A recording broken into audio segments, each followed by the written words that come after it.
철분이 많게 되면 이 철분이 암세포를 성장시키는 역할을 하거든요. 우리 암이 성장을 하기 위해서는 철분이 필요해요.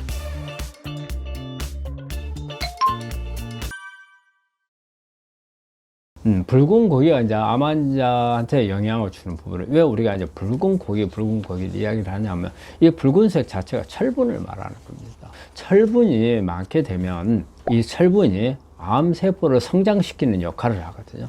우리 암이 성장을 하기 위해서는 철분이 필요해요. 우리가 이제 검사에서 페리친이라는 검사를 하거든요. 이 페리친을 검사하는 것은 바로 페리친이라는 게 이 철분을 운반하는 차의 역할을 해요. 그리고 또 철분을 저장하기도 하고요. 그런데 우리가 이제 암이 빨리 성장을 하게 되면 철분이 많이 필요하거든요. 그래서 암이 성장할 때는 우리 몸에 페리친을 증가시켜요. 암이 증가시키는 역할을 해요. 그래서 페리친이 높아지면 암세포가 지금 성장을 하고 있구나.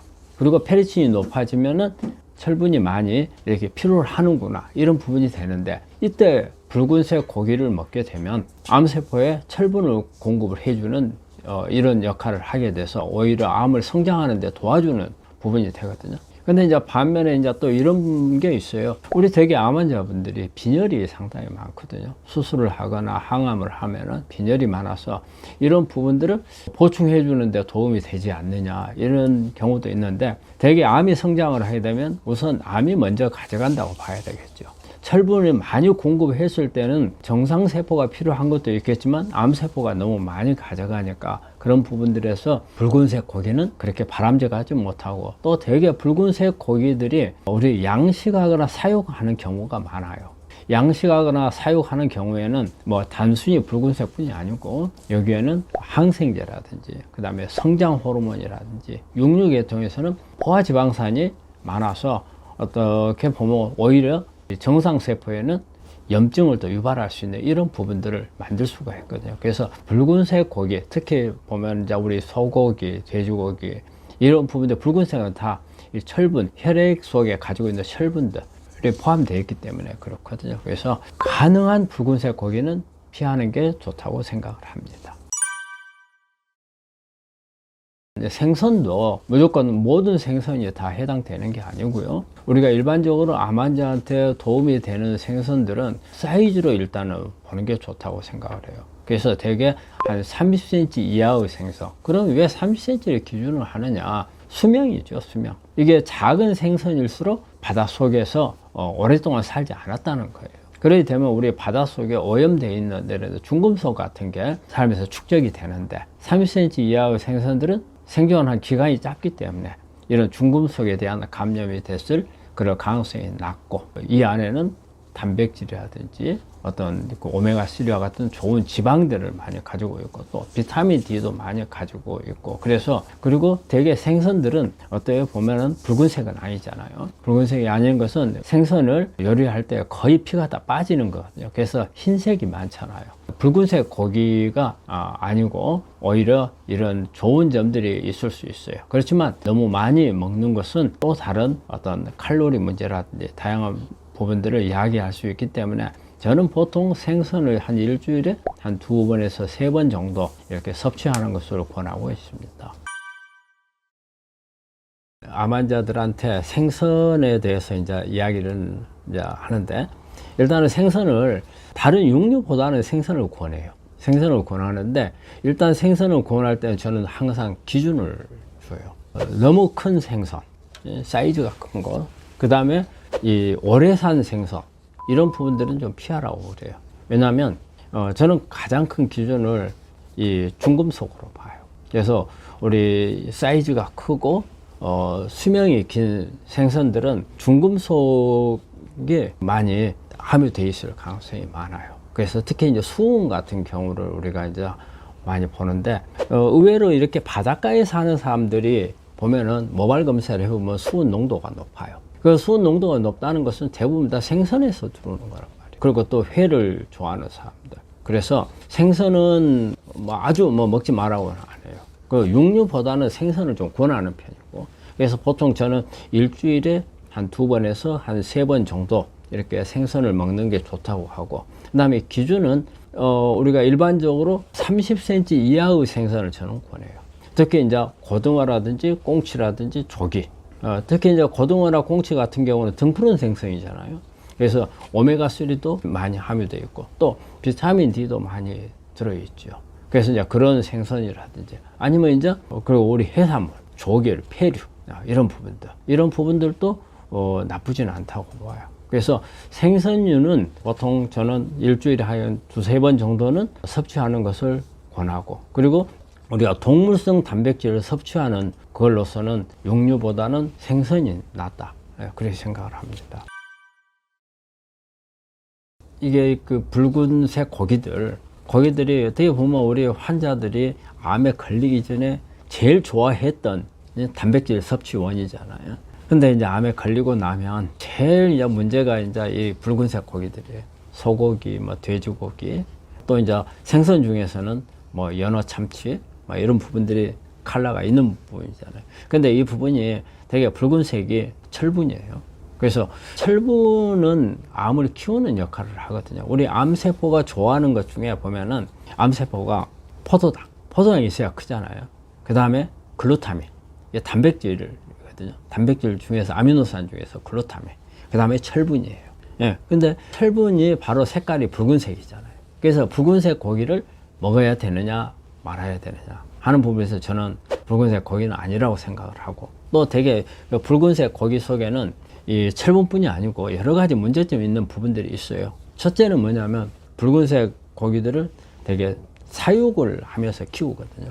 사육을 하면서 키우다 보니까 성장 호르몬이 들어가는 게 있어요. 뭐 다 그러진 않겠지만 많은 이게 농장에서 성장 호르몬을 빨리 키워야 생산성이 좋기 때문에 성장 호르몬을 쓰는 경우가 있을 수 있고, 사육을 하다 보면은 위생 문제가 생기거든요. 감염이 될 가능성이 많아요.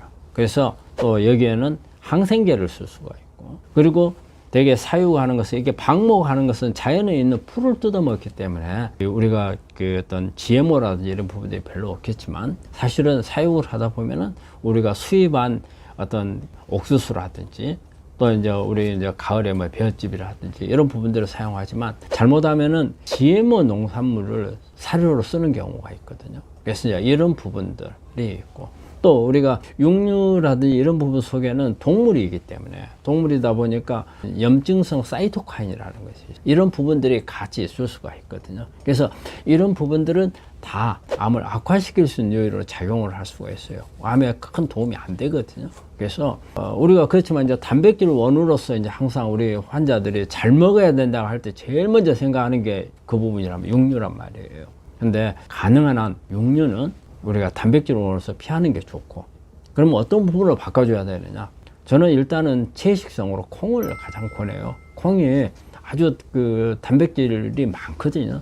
사실은 소고기 100g 속에 있는 단백질이 한 21g 정도 돼요.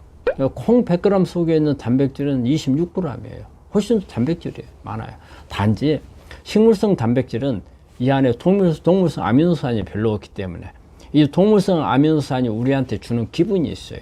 먹고 나면 좀 든든하고 뭔가 기분이 좋아지고 이런 부분인데, 그런 부분이 없어서 좀 단점이긴 하지만 콩을 이용을 해서 단백질을 흡수하는 게 제일 좋고, 그리고 이제 생선류에서 30cm 이하의 생선류에서 단백질을 공급을 받는 게 좋죠. 그래서 가능한 한 저는 육류는 피하는 게 좋고, 근데 만약에 내가 꼭 육류를 꼭 먹어야 되겠다, 그래 한다면은 사육하지 않는 방목한 동물들을 이용하는 거, 뭐 보통 양이나 염소는 되게 방목을 많이 하잖아요. 양도 아마 사육을 하나 잘 모르겠는데 소나 돼지보다는 방목 쪽이 좀 더 가깝겠죠. 그래서 양이나 염소 이런 고기를 정 먹어야 된다면, 하지만 여기에도 이것도 동물성이라는 것을 염두에 두셔야 돼요. 황태채로 단백질 섭취하고 있는데 괜찮은지요? 괜찮습니다. 근데 너무 자주는 드시지 마시고요. 근데 이제 이렇게 황태는 그런 게 있죠. 그 지방은 별로 없고 단백질이 이제 많은 부분이잖아요. 그리고 대신 이것도 이제 명태가 그렇게 수명이 긴 그런 생선은 아니거든요. 나쁘진 않고 우리가 단백질을 보충하는 데 있어서는 도움이 되리라고 봐요. 그렇지만 너무 자주 하는 것은 아닌 것 같고, 저는 한 일주일에 황태를 꼭 먹는다면 2번? 이 정도가 적당하리라고 생각합니다. 지방을 섭취한다고 할 때 기름기가 있는 육류인지 식용유인지 아니면 둘 다인지요. 이게 우리 환자분들이 상당히 헷갈릴 수 있는 부분이에요. 특히 이제 우리 암 치료할 때 케톤식이라는 게 있어요. 케톤식이라는 것은 뭐냐면 우리 암세포가 포도당을 이용을 해서 대사를 해요. 근데 지방을 잘 이용을 못 한다는 거예요. 그래서 포도당을 줄이고 지방을 준다. 이제 이게 케톤식이거든요. 암세포는 굶고 내 정상세포는 에너지 공급을 제대로 받는 이런 개념이에요. 그런데 이때 쓰는 이제 지방을 어떤 것을 쓸 건지, 예전에 맨 처음에 케톤식이라는 게 막 나왔을 때 그분들이 케톤식을 막 강조를 하고 할 때 어떤 걸 했냐면요, 베이컨이라든지 그 다음에 돼지 비계라든지 막 이런 것을 막 주로 많이 먹고 이리 했거든요. 근데 사실 그거는 오히려 케톤식을 유도할 수 있는 방법은 되겠지만 이 지방이 가지고 있는 좋지 않은 부분들까지 같이 먹게 되는 그런 부분이 있거든요. 그래서 요즘에는 이제 지방을 어떻게 먹어야 되느냐, 이제 그런 부분들이 나오는데, 일단 이 지방은 오메가3가 많은 것을 쳐요. 오메가3. 그 다음에 오메가9, 올리브유죠. 올리브유. 그 다음에 또 오메가7이 있어요. 이제 이런 부분들이 이제 많은 것을 하거든요. 그럼 안 되는 지방은 뭐냐? 트란스 지방이에요. 트란스 지방이라고 하는 것은 우리 지방에다가 특히 불포화 지방산에다가 열을 가하게 되면 트란스라는 타입으로 분자 구조가 바뀌어요. 그러면 이게 트란스는 암을 일으킬 수 있는 그런 물질로 바뀌는 거거든요. 그게 이제 트란스 지방이에요.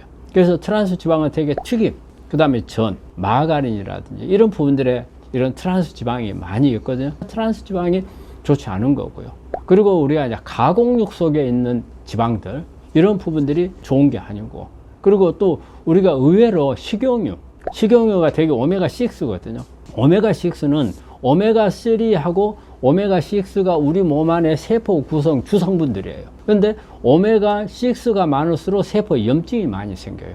그래서 오히려 암도 일종의 염증이거든요. 그래서 암을 악화시킬 수 있는 요인이 돼요. 그래서 식용유는 대부분 오메가6예요. 그러다 보니까 이것도 좋은 기름이라고 생각하고 많이 먹을 수가 있는데 이거는 아니에요.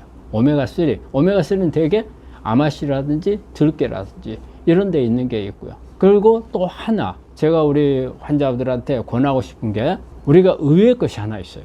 그건 뭐냐면은 식이섬유예요. 우리가 식이섬유는 탄수화물이잖아요.